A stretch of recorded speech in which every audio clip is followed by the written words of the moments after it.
Ahojte, ja sa volám Katarína Šedivá, fungujem ako publicistka, ale momentálne som na materskej dovolenke.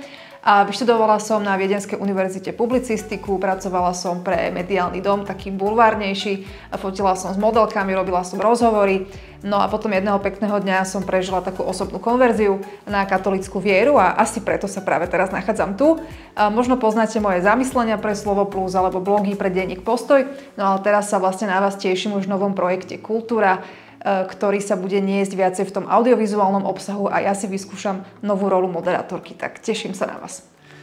Áno, Katka, tešíme sa aj my, že si tu s nami, tak poďme na to.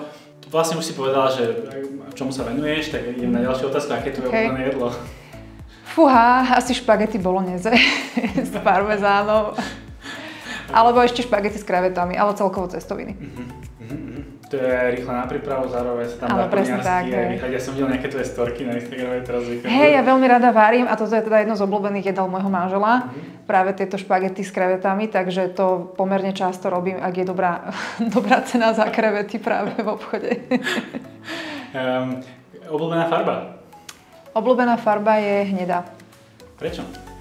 Neviem, pretože mám pocit, že mi pristane možno a teda tieto zemité farby také skôr upokojujúce, tie sú mi také bližšie ako tie vybláznené tyrkysové kriklavé. Máš obľúbený citát?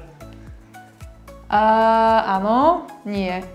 Akože chcela som zamachrovať, lebo je taký jeden latinský, ale teraz som si povedala, že asi ho nebudem vedieť úplne dobre preložiť, takže vlastne radšej nemám. Okay.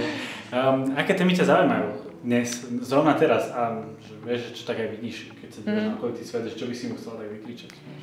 No, to, čo ma zaujíma je asi, že ako si zachovať pokoj v dnešnom svete, v dnešnom takom ako úplnáhlanom, vystresovanom svete, ale zároveň ostať prakticky vo svojom živote, zároveň si plniť svoju rolu nejakého toho povolania, teda v mojom prípade rola manželky a matky. A zároveň možno, že ostať verný aj tým konzervatívnym hodnotám. Takže toto nejako sklbiť dohromady, nájsť tú správnu rovnováhu, to by sa mi tak páčilo.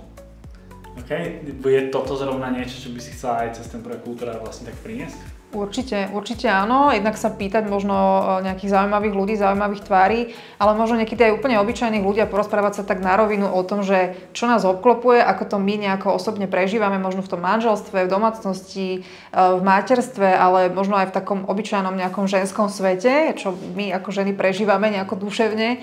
Tak takéto témy by som chcela možno aj citlivé priniesť na povrch a pozrieť sa im trošku tak viacej na zúbok. Dobre. A okrem ťažkých tém bude No jednoznačne sa to musí odľahčiť aj humorom. Smichoty, hej? Tak neviem to úplne samozrejme takto dopredu spečatiť, že áno, budete sa smiať, ale tak verím tomu, že áno, však ten život prináša kopu takých vtipných situácií, tak verím, že prinesieme aj tie. Natočíme aj vtipné reelska? Ja akože keď si myslíš, že si dám na seba nejakú hovadinu, alebo že sa tu proste budem tváriť, no úplne neviem, ale možno, že z toho vypáli niečo vtipné bez toho, že budeme chcieť. Pohode, na to máme Amy a Jakuba. OK, dobre, v pohode, dám sa nahovoriť na čokoľvek, ale teda uvidíme potom. Dobre, budeme sa tešiť. OK, teším sa aj ja veľmi. Tak.